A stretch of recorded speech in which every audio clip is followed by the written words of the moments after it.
sure it's all going through. There we are. Okay, so hello everyone and welcome back to the Survivor Now podcast. My name is Ollie and today we have yet another incredible guest with us. They need no introduction. Please welcome the 13th runner-up. It is the lovely Ren. Ren, how are we today? I am great, thank you. How are you? I'm doing well. I'm excited that I get to talk to you today. First things first, how are you feeling? How has it been watching this season? It's been so interesting watching it back. It's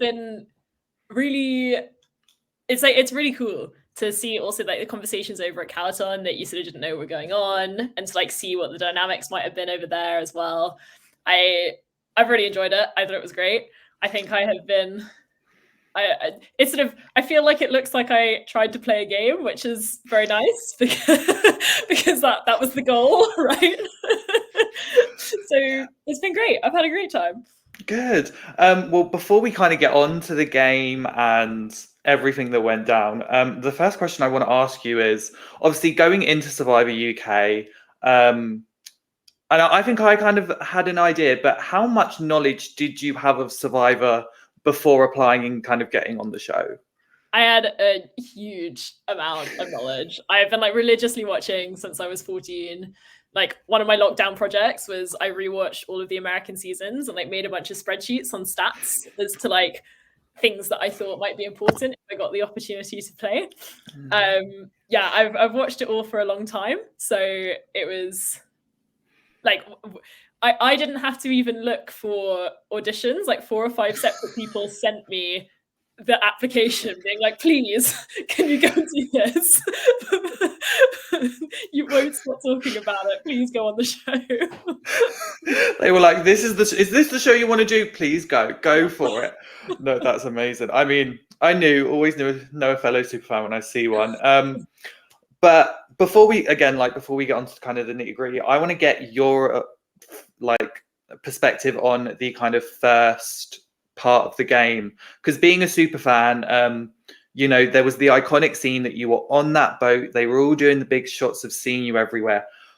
What was that feeling, knowing that you were on that boat, you're about to kind of start the game that you absolutely love? What was that feeling? Honestly, that was probably one of the hardest moments, because I wanted to happy cry. Everything in me just wanted to smile. There's a brief little shot where I'm doing everything I can to keep my facial expressions I'm cool and normal. This is a normal amount of enjoyment to be on a boat. And there's a moment that they cut to me and I'm I've forgotten that for a moment, and I'm sort of and then I realized and I'm you were you knew the thing you had to be that serious person, but in reality you're oh my god, this is so great. Yeah. Inside I was Brandon on season 45. Yeah. You were just trying not to come across that way. Well, let's talk about that first challenge, because as I think both of us know, that was an iconic challenge. We knew that was going on. Did you have any thoughts going into that challenge? We kind of saw everyone really working well as a team, and we kind of saw Lenena, you guys were struggling at first. It didn't look good for you, and then you guys pulled it back. So kind of just tell me about that part. Lenena does not love the water, in case that had not been made apparent by all of our challenge losses so far. Honestly, when we got there, they were does anyone have any questions? And I was yeah, is the boat going to be closer maybe to the land? Because don't know if we're going to make that, guys. So the main focus was let's not drown. We had some really questionable tactics as well. Obviously we're in water, but we're still going 1, 2, 3 push. We're in a tug of war. Did we move forward at all while doing that? Maybe not, but we felt maybe we were. Yeah, it was an interesting moment. I did forget the original question. I'm sorry. I just got really sidetracked. No, you were fine. That was basically the question. But obviously, speaking of that first challenge, you guys did, like I said, you guys end up winning. And obviously you guys won all of your supplies and Calatons. And that was obviously a huge advantage going into the start of the game. Do you think that was kind of really what helped you at the start of the game, kind of mentally, because you had all this substance, you had all of the equipment to make a really good camp? So yeah, do you think that really kind of helped the morale? Can't think of the word now. The kind of just the joyous of the team, like the tribe. Did that make everyone feel like a lot better? I think it definitely did. Yeah. It was like, for me as a super fan, I was like obviously in the moment, and it served me well, so that was nice. But as it was happening, I was like, this is perhaps too much.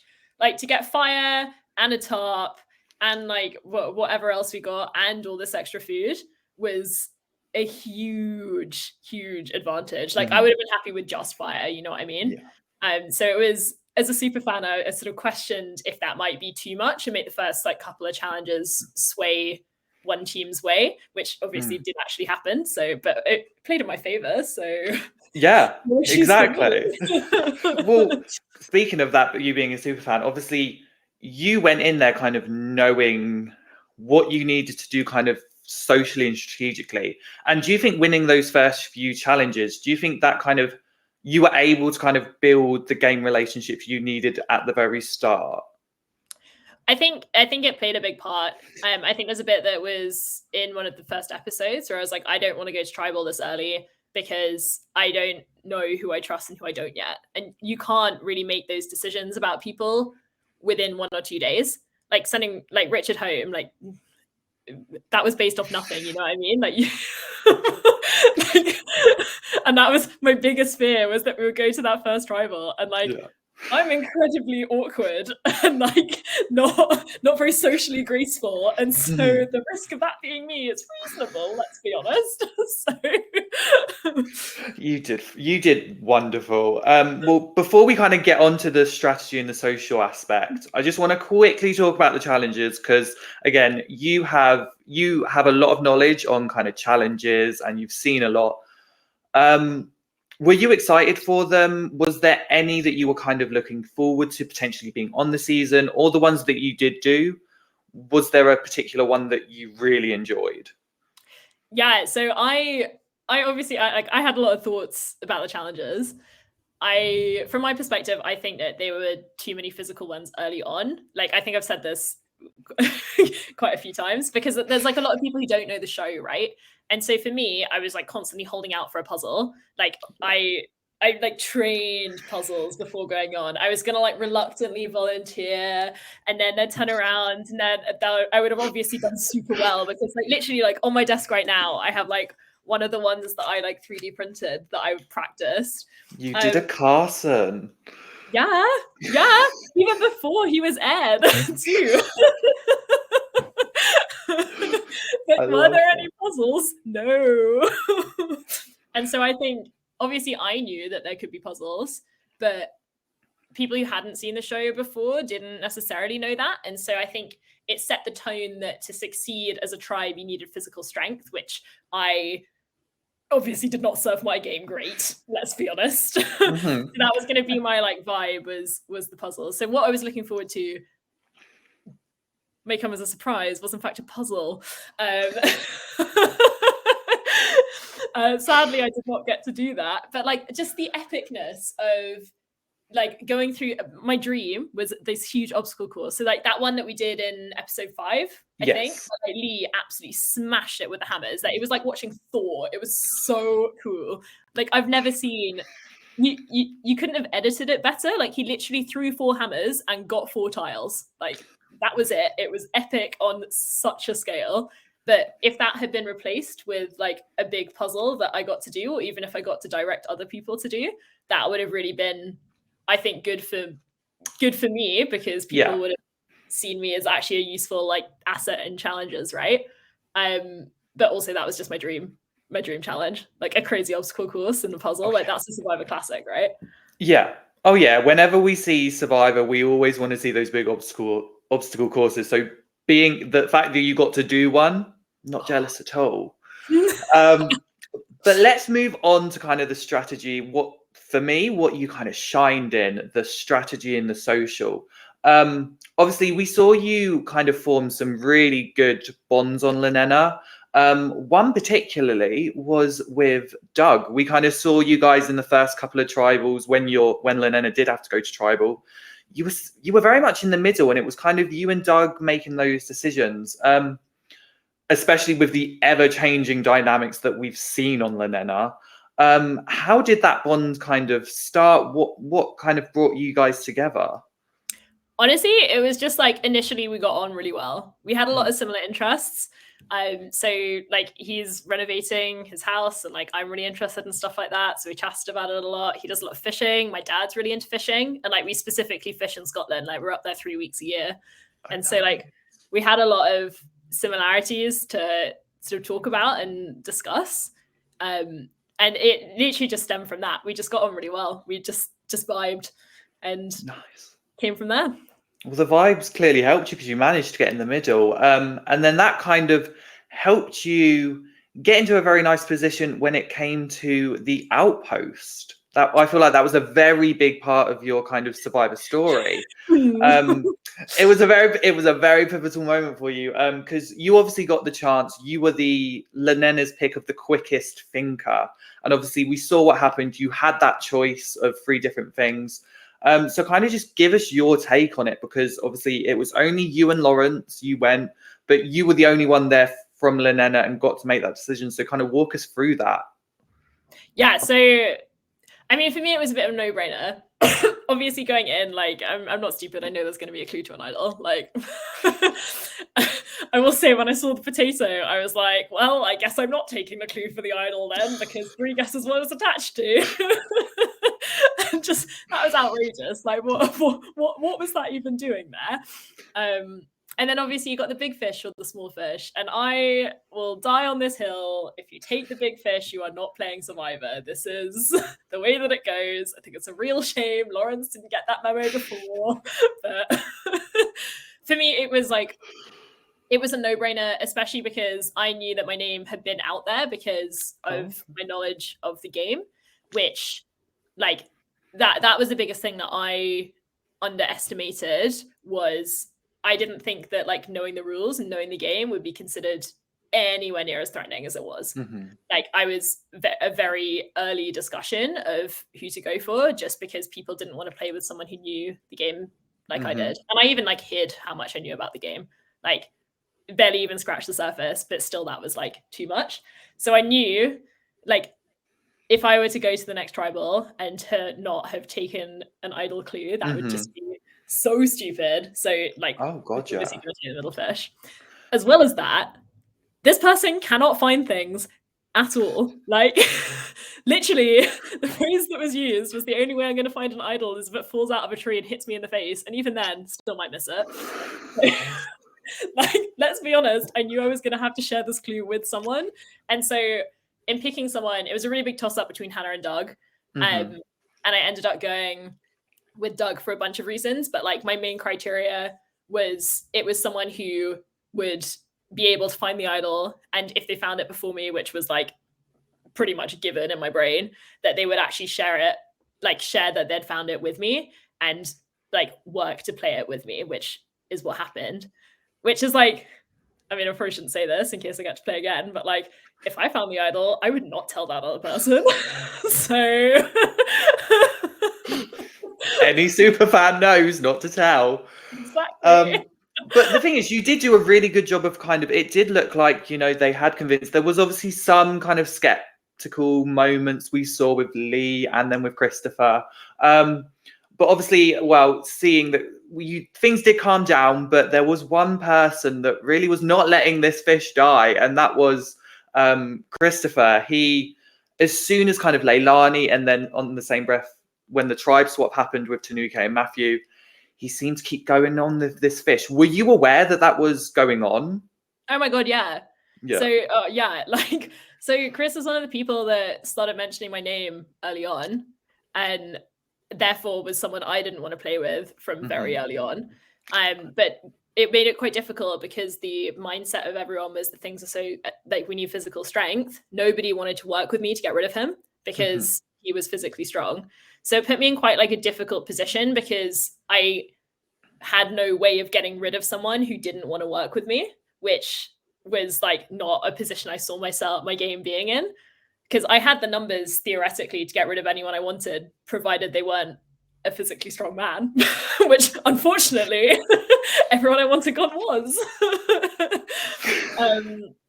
So it was an interesting one. It was also a bit like, obviously I've seen a lot of the shows, and talking between tribes is like not a thing at challenges. And so had I known that there was the option for that to be a thing in our season, I might have made a different decision.